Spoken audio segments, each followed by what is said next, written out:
boy. This is Carrie Dan. For more than 30 years, she's been fighting the U.S. government for her people's rights to their ancestral land.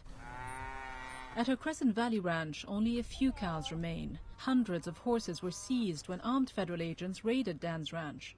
The government's response to her refusal to pay fees to graze her cattle on the land. I can't believe that this is happening supposedly in America, where, you know, everybody talks about democracy and how good democracy is.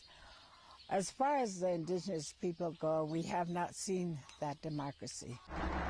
Dan is challenging the legality of the U.S. government's claim of ownership to millions of acres of traditional Shoshone territory. But the U.S. Bureau of Land Management says Dan is breaking the law. U.S. government officials refused repeated interview requests, but sent this email. Removing and impounding livestock is an action of last resort.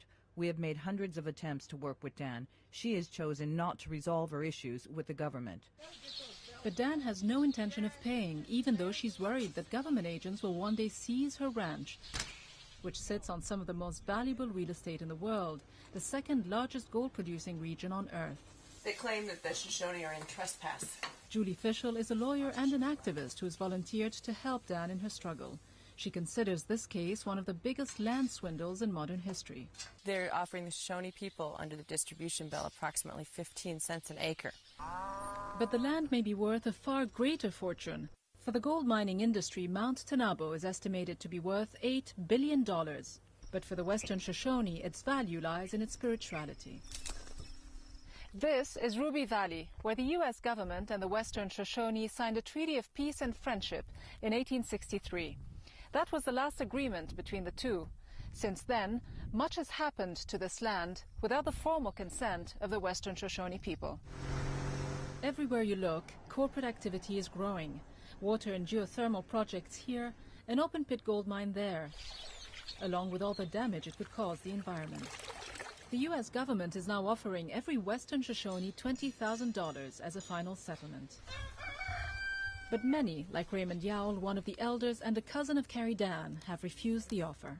The Mother Earth is not for sale.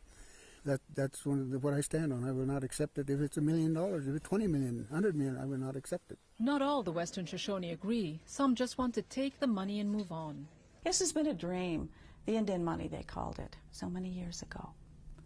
We're not going to get the land back. That's not going to happen. For the next generation, this is a sellout. From what I understand, we're giving up a lot more than, just 20 grand. Carrie Dan refuses to allow the fate of the Shoshone land to fade away. After the U.S. Supreme Court threw out her case, Dan took her fight to the United Nations in Geneva. There, she won a major moral victory when the UN told the United States to stop all actions against the Western Shoshone people and uphold their rights. It may not have changed very much, but Dan's faith remains strong. I'm willing to stand up for the future generations of our people. The bitter fight between the indigenous people of this land and the U.S. government seems destined to continue. A clash between a superpower and an ancient culture struggling for its survival.